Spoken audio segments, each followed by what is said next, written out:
Once again, the members of the World Wisdom Council are convened. A conference room on the 44th floor of a Tokyo skyscraper is the setting for a gathering of troubled people, people concerned for the future of the world. All people are different. As the saying has it, each individual is like a little world. But those assembled here share a common worry. They feel the aching of the entire planet. In the main venue, 5,000 people have come to show their active support of the World Wisdom Council, and the Great Tokyo Hall can barely seat them all. Our world as we have it today is not sustainable. If we would continue without change, we would run into increasing crisis. Humanity now faces an unprecedented opportunity for dialogue, understanding worldwide, and renewal. Since global crises in all aspects of life threaten our sustainability and very existence.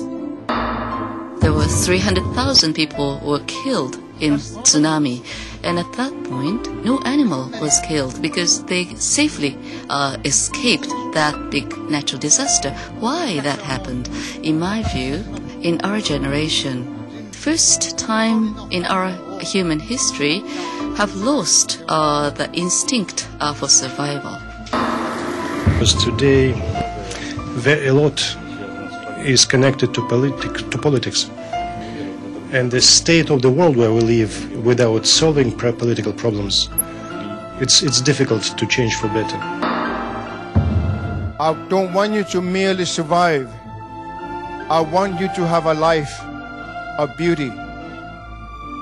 The life of beauty will only come if the ice in the heart of man had been melted.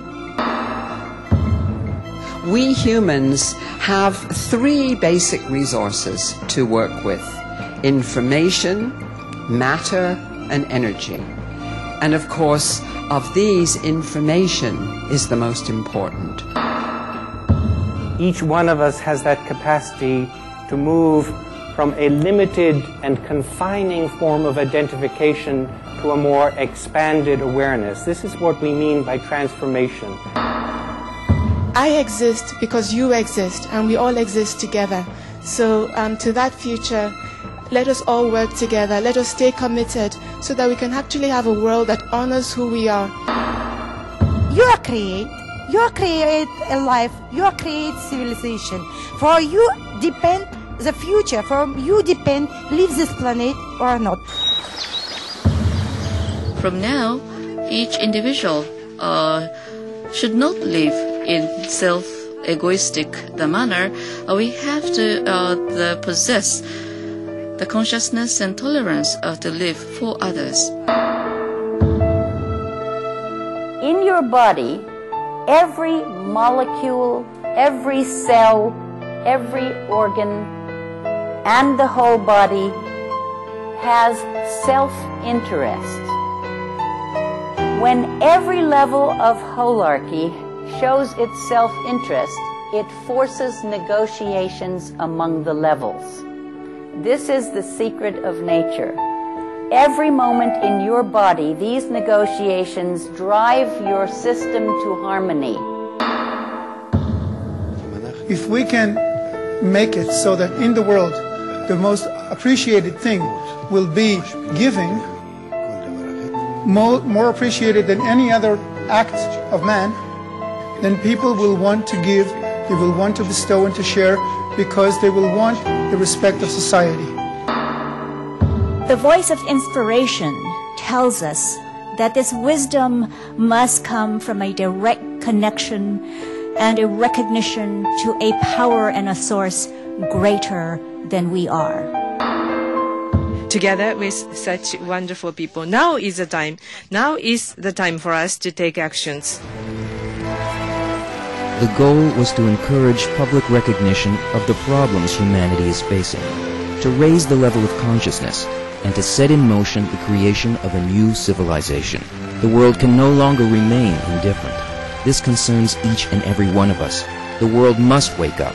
We must change. The civilization that we have created is no longer viable. Therefore, it has to change. It's not a question of whether it has to change or not. The question is how soon will it change, and whether we can master the change or we become the victims of it. The members of the World Wisdom Council are committed to the process. After Tokyo, they will meet in Arosa. After Arosa, in Toronto. Wherever and whenever necessary, until the tide turns.